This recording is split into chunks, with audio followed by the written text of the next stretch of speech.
नमस्कार दोस्तों, स्वागत है आप लोगों का आपके अपने YouTube channel PMS IQ study में। दोस्तों, आज की एक और वीडियो हम लेकर आ गए हैं बिहार पुलिस कांस्टेबल 2025 परीक्षा के लिए बहुत ही महत्वपूर्ण सामान्य ज्ञान, सामान्य विज्ञान तथा हिंदी के प्रश्नों का। दोस्तों, सभी प्रश्न सिलेक्टिवली हैं, एग्जाम ओरिएंटेड हैं, तो आप लोगों से एक रिक्वेस्ट करूंगा कि इस वीडियो में आप लोग अंत तक जरूर बने रहें, सभी प्रश्नों को अच्छे से समझें। आगामी बिहार पुलिस रिटन एग्जाम में दोस्तों आप लोगों को काफ़ी बेनिफिट मिलने वाले हैं।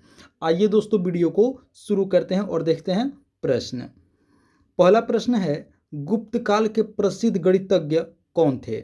बतानी है दोस्तों कि गुप्त काल के जो प्रसिद्ध गणितज्ञ थे कौन थे। तो सही उत्तर होगा ऑप्शन बी, आर्यभट्ट। जी हाँ दोस्तों, जो आर्यभट्ट थे ये गुप्त काल के प्रसिद्ध गणितज्ञ थे। आप लोगों को याद रखनी है, आर्यभट्ट ने ही शून्य की खोज की थी। चलिए अगला प्रश्न है, अलाई दरवाजा किसके शासनकाल में बना था? दोस्तों, इसका सही उत्तर होगा ऑप्शन सी, अलाउद्दीन खिलजी। जी हाँ दोस्तों, अलाई दरवाजा किसके शासनकाल में बना था? अलाउद्दीन खिलजी के शासनकाल में बना था। चलिए अगला प्रश्न है, राजा राम मोहन राय के द्वारा चलाया गया सुधार आंदोलन था। बतानी है दोस्तों कि राजा राम मोहन राय के द्वारा चलाया गया सुधार आंदोलन कौन सा था? तो सही उत्तर होगा ऑप्शन डी, ब्रह्म समाज। जी हाँ दोस्तों, ब्रह्म समाज आंदोलन राजा राम मोहन राय के द्वारा चलाया गया सुधार आंदोलन था। चलिए अगला प्रश्न देखते हैं। अगला प्रश्न है, थियोसोफिकल सोसाइटी की स्थापना किनके द्वारा की गई? दोस्तों, थियोसोफिकल सोसाइटी की स्थापना मैडम ब्लावत्स्की के द्वारा की गई थी। आप लोगों को याद रखनी है, मैडम ब्लावत्स्की, थियोसोफिकल सोसाइटी की स्थापना। चलिए अगला प्रश्न है, गदर पार्टी की स्थापना किस देश में हुई थी? दोस्तों, बहुत ही महत्वपूर्ण प्रश्न है। बतानी है कि गदर पार्टी की स्थापना किस देश में हुई थी। तो सही उत्तर होगा ऑप्शन सी, कनाडा व USA। यानी कि दोस्तों कनाडा व संयुक्त राज्य अमेरिका में गदर पार्टी की स्थापना हुई थी। आप लोगों को याद रखनी है। दोस्तों, आप लोगों को ये भी बता दें कि गदर पार्टी की स्थापना सन 1913 ईस्वी में हुई थी। ये भी आप लोग याद रखेंगे। सन 1913 ईस्वी में लाला हरदयाल के द्वारा इस पार्टी की स्थापना की गई थी।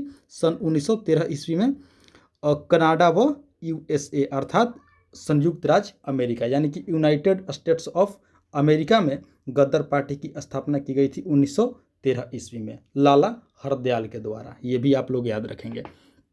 चलिए अगला प्रश्न देखते हैं। अगला प्रश्न है दोस्तों, हिंदी व्याकरण से है। बतानी है कि जिस क्रिया का फल कर्ता पर पड़ता है उसे कहते हैं। बतानी है कि जिस क्रिया का फल कर्ता पर पड़ता है उसे कौन सी क्रिया कहा जाता है? तो दोस्तों, इसका सही उत्तर होगा ऑप्शन डी, सकर्मक क्रिया। जी हाँ दोस्तों, जिस क्रिया का फल कर्ता पर पड़े उसे सकर्मक क्रिया कहते हैं। आप लोग याद रखेंगे दोस्तों। चलिए अगला प्रश्न है, दार्जिलिंग जिला किस राज्य का भाग है?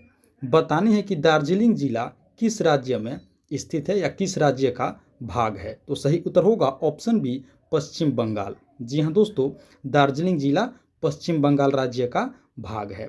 आप लोग इसे अवश्य याद रखेंगे। चलिए अगला प्रश्न है, लिग्नाइट किस प्रकार का कोयला है? बतानी है दोस्तों कि जो कोयला का प्रकार है लिग्नाइट किस प्रकार का कोयला है? तो सही उत्तर होगा ऑप्शन डी, निम्न स्तर का। जी हाँ दोस्तों, जो लिग्नाइट कोयला होता है वो निम्न स्तर के प्रकार का कोयला होता है। आप लोग दोस्तों इसे अवश्य याद रखेंगे। और जो दोस्तों सुपर क्वालिटी का जो कोयला होता है यानी कि उच्चतम क्वालिटी का कोयला होता है वो होता है एंथ्रासाइट। ये भी आप लोग याद रखेंगे। और निम्न स्तर का कोयला लिग्नाइट होता है। आप लोग अच्छे से याद रखेंगे। चलिए अगला प्रश्न है, वायुमंडल की वह परत जो पृथ्वी पर रेडियो प्रसारण तथा अन्य उपकरण के लिए उत्तरदायी है। बतानी है दोस्तों कि जो हमारा एटमॉस्फेयर का लेयर है यानी कि वायुमंडल की जो परत है पृथ्वी पर रेडियो प्रसारण तथा अन्य उपकरण के लिए उत्तरदायी है। तो इसका दोस्तों सही उत्तर होगा ऑप्शन सी, आयन मंडल। जी हाँ दोस्तों, सही उत्तर क्या होगा? आयन मंडल। आप लोग इसे अवश्य याद रखेंगे। चलिए अगला प्रश्न है घरेलू खाना पकाने की गैस यानी कि द्रवित पेट्रोलियम गैस, जिसे दोस्तों अंग्रेजी में लिक्विफाइड पेट्रोलियम गैस कहा जाता है यानी कि एलपीजी, बतानी है कि एलपीजी में मुख्य रूप से क्या होता है, क्या मौजूद रहता है दोस्तों। तो इसका सही उत्तर होगा ऑप्शन डी, ब्यूटेन और आइसोब्यूटेन का द्रवीभूत रूप। जी हाँ दोस्तों, लिक्विफाइड पेट्रोलियम गैस में ब्यूटेन और आइसोब्यूटेन का द्रवीभूत रूप मौजूद रहता है। इसे आप लोग याद रखेंगे, मुख्य रूप से होता है। चलिए अगला प्रश्न है महात्मा गांधी ने भारतवर्ष में अपना पहला सत्याग्रह कहाँ से प्रारंभ किया था। बतानी है दोस्तों कि महात्मा गांधी ने भारत में अपना पहला सत्याग्रह कहाँ से प्रारंभ किया था। तो इसका सही उत्तर होगा दोस्तों ऑप्शन डी, चंपारण। जी हाँ दोस्तों, महात्मा गांधी ने पहली बार चंपारण से अपना सत्याग्रह दोस्तों इन्होंने शुरू की थी। आप लोगों को याद रखनी है ऑप्शन डी, चंपारण। चलिए अगला प्रश्न है निम्नलिखित में से कौन सा राज्य गेहूं के उत्पादन में प्रथम स्थान रखता है। यानी कि दोस्तों बतानी है कि गेहूं के उत्पादन में अग्रणी राज्य भारत का कौन सा है। तो सही उत्तर होगा ऑप्शन ए, उत्तर प्रदेश। जी हाँ दोस्तों, उत्तर प्रदेश राज्य गेहूं के उत्पादन में दोस्तों प्रथम स्थान रखता है। आप लोग इसे अवश्य याद रखेंगे। दोस्तों अभी तक आप लोगों ने वीडियो को एक लाइक नहीं किए हैं तो वीडियो को लाइक करते चलिए, और साथ ही साथ PMS IQ study YouTube channel पर पहली बार विजिट किए हैं तो चैनल को भी जरूर सब्सक्राइब कर लेंगे, ऐसा मैं आप लोगों से उम्मीद रखता हूं दोस्तों। चलिए अगला प्रश्न देखते हैं। अगला प्रश्न है निम्नलिखित में से कौन सा खाद्य फसल नहीं है। बतानी है दोस्तों कि इनमें से कौन सा खाद्य फसल नहीं है। तो सही उत्तर होगा ऑप्शन सी, चाय। जी हाँ दोस्तों, चाय जो है खाद्य फसल नहीं है, चाय नगदी फसल है। आप लोग इसे अवश्य याद रखेंगे, चाय जो है दोस्तों ये नगदी फसल में आता है। चलिए अगला प्रश्न है किसी पौधे पर दूसरे उगने वाले पौधे को क्या कहा जाता है।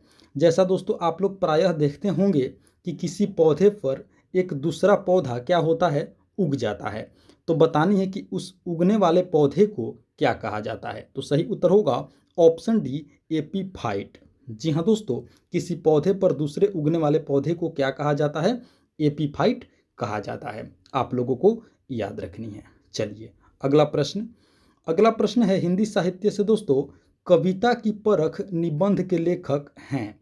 बतानी है कि कविता की परख निबंध के लेखक कौन हैं। तो सही उत्तर होगा ऑप्शन डी, रामचंद्र शुक्ल। जी हाँ दोस्तों, कविता की परख निबंध के लेखक कौन हैं, रामचंद्र शुक्ल। आप लोग याद रखेंगे दोस्तों, बहुत महत्वपूर्ण प्रश्न। चलिए अगला प्रश्न है आधुनिक साहित्य की प्रवृत्तियां नामक आलोचनात्मक पुस्तक के लेखक हैं। बतानी है कि आधुनिक साहित्य की प्रवृत्तियां नामक आलोचनात्मक पुस्तक के लेखक कौन हैं। तो सही उत्तर होगा ऑप्शन बी, नामवर सिंह। जी हाँ दोस्तों, आधुनिक साहित्य की प्रवृत्तियां नामक आलोचनात्मक पुस्तक के लेखक कौन हैं, सही उत्तर होगा ऑप्शन बी, नामवर सिंह। चलिए अगला प्रश्न है रामधारी सिंह दिनकर को ज्ञानपीठ पुरस्कार उनकी किस रचना पर मिला था। दोस्तों इस प्रश्न को आप लोग स्टार मार्क कर लेंगे, बहुत ही महत्वपूर्ण प्रश्न है। बतानी है कि रामधारी सिंह दिनकर को ज्ञानपीठ पुरस्कार उनकी किस रचना पर मिला था। तो सही उत्तर होगा दोस्तों ऑप्शन सी, उर्वशी। जी हाँ दोस्तों, उर्वशी के लिए रामधारी सिंह दिनकर जी को दोस्तों ज्ञानपीठ पुरस्कार मिला था। ये आप लोग याद रखेंगे सन 1972 ईस्वी में। जी हाँ दोस्तों, सन 1972 ईस्वी में रामधारी सिंह दिनकर जी को ज्ञानपीठ पुरस्कार मिला था उनकी उर्वशी रचना के लिए। चलिए अगला प्रश्न है ऑक्सीजन के एक अणु का द्रव्यमान कितना होता है। बतानी है दोस्तों कि ऑक्सीजन के एक अणु का द्रव्यमान कितना होता है। तो सही उत्तर होगा ऑप्शन बी, 32 ग्राम। जी हाँ दोस्तों, ऑक्सीजन के एक अणु का द्रव्यमान कितना होता है, 32 ग्राम होता है।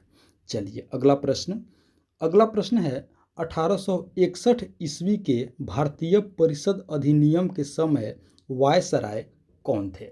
बतानी है दोस्तों कि 1861 ईस्वी के भारतीय परिषद अधिनियम के समय वायसराय कौन थे? तो सही उत्तर होगा ऑप्शन ए लॉर्ड कैनिंग।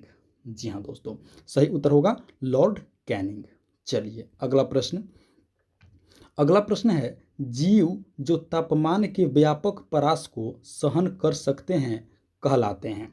बतानी है दोस्तों कि उस जीव को क्या कहा जाता है जो तापमान के व्यापक परास को सहन कर सकते हैं। तो सही उत्तर होगा ऑप्शन डी पृथुता तापी। जी हाँ दोस्तों, पृथुता तापी कहा जाता है उस जीव को जो तापमान के व्यापक परास को सहन कर सकते हैं। ऑप्शन डी हमारा सही उत्तर होगा। चलिए अगला प्रश्न देखते हैं। अगला प्रश्न है, भारतीय नीति आयोग का पदेन अध्यक्ष कौन होते हैं?